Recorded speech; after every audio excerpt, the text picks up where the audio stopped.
Hi, this is Mrs. Vrobel. This is part 5 of electrons and atoms. So we talked about light, what is light. We talked about the energy that's associated with certain wavelengths and frequencies of light. Um, we looked at the quantum numbers of electrons and the address that describes their location. Now we're going to do a couple more things. We're going to look at electron configuration, and we're also going to look at a drawing of the outer electrons within the atom. Okay, so before we get to that point, we need to talk about Heisenberg's uncertainty principle. And you may or may not have heard about this. Heisenberg was another physicist, and he found that it's impossible to determine the location and the velocity of an electron together. So what that means is when you are using an instrument to detect the location of an electron, you're affecting its velocity. And there's no way that you can know both measurements of that electron. Another principle that we need to talk about is the Aufbau principle, and it's actually the filling or the building principle of electrons. So notice that electrons, they always occupy the lowest energy or the lowest orbital. So when we look at electron configuration, this is going to be very important to understand.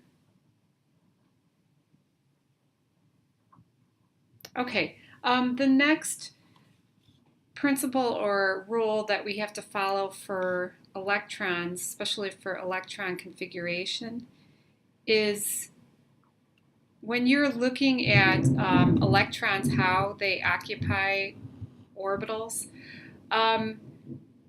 when they enter a suborbital that has more than one slot, you have to be careful.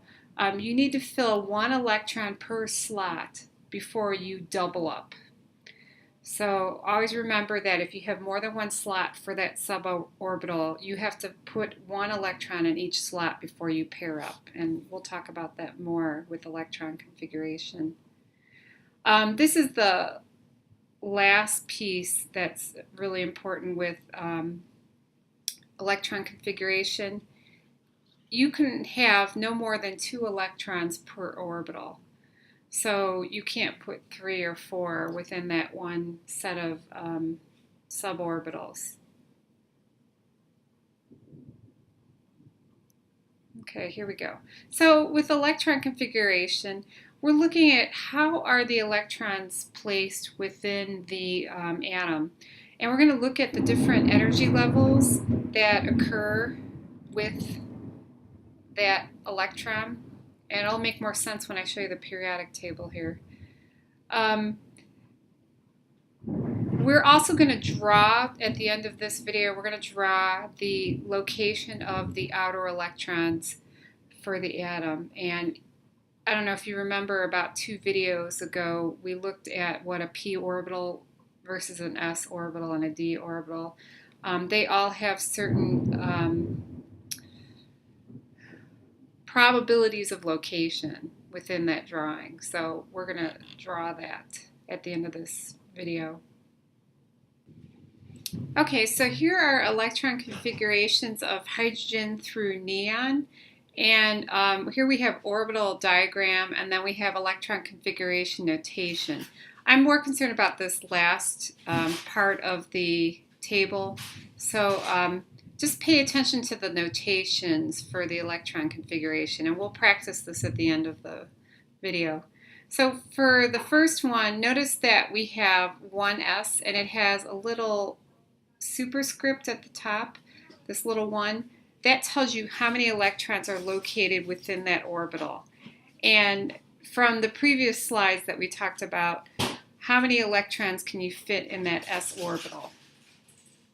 So you should say 2. Now, notice that we keep increasing the number of electrons as we keep moving down across the periodic table. Here we have boron. So notice with the building principle, the Aufbau principle, you're putting in 1 electron per orbital, and then when you fill in each orbital, you're going to start doubling up, okay? They want to occupy the lowest energies first before we move into the higher energy levels. And if you notice, there's an atomic number of 5 here.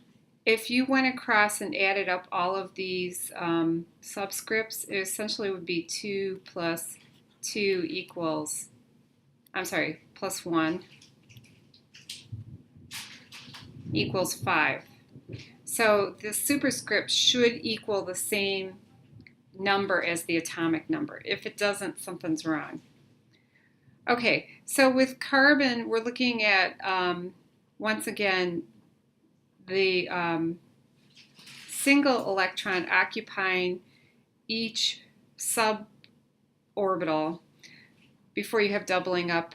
Notice that for nitrogen, we have 1s2, 2s2, and then we have 3 p orbitals, and we have 3 electrons, so each electron occupies one part of the suborbital, and we don't get doubling up until we reach oxygen. So notice that when you have a 4, that's when you get the pairing up of the first piece of, or first orientation of the p orbital. Okay, so here is a combination of a quantum mechanical drawing and a electron orbital diagram. So at the top here, and we'll draw this towards the end of the video here, this actually has the inner and outer electrons. So 1s would be considered the inner electrons, 2s and 2p would be considered the outer electrons. And I will never have you draw more than s and p, because D gets really complicated. I don't know if you remember it from the previous videos that you've watched. But notice that S is a sphere. It gets bigger as you increase the energy level. And then with P, you have the 3 orientations. So one is along the x-axis, one is along the y-axis, and then one is along the the z-axis. Okay, I'm just going to draw the electron configuration here to re-emphasize how we draw the electron configuration.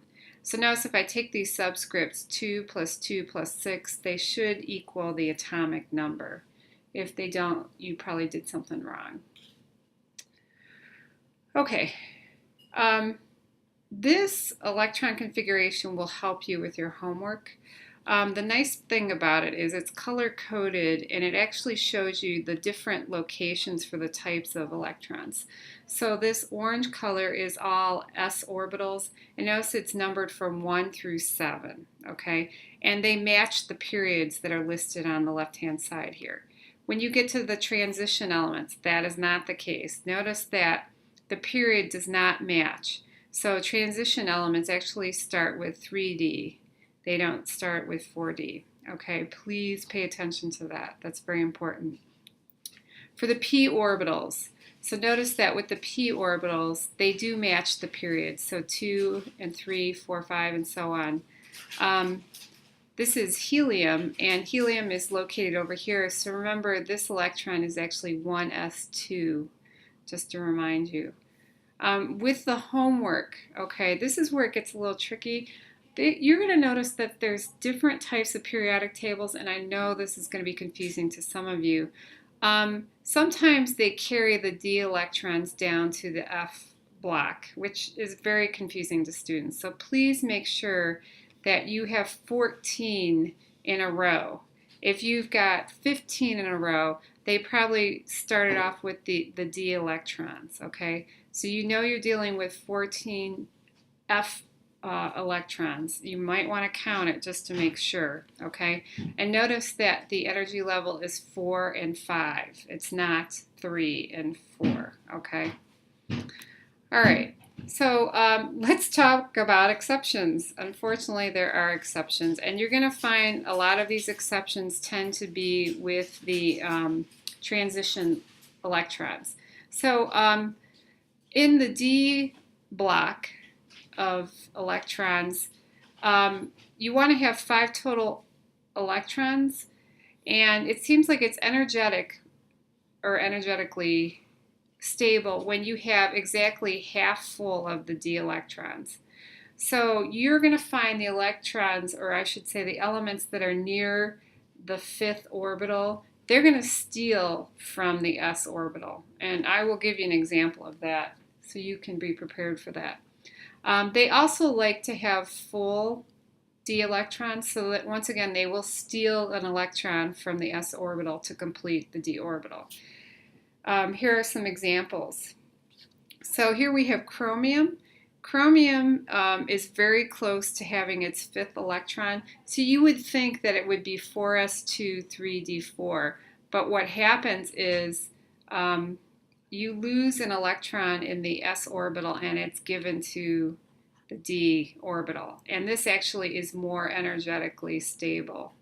That's why we see an electron configuration like this. Okay, so notice that the elements that are near the 5th d orbital tend to do this. Copper is another one. So copper, you would think the prediction would be 4s2 3d9, but what we actually see is 4s1 3d10. Okay, so you may notice electrons that are near that 10th d orbital will steal from the s orbital.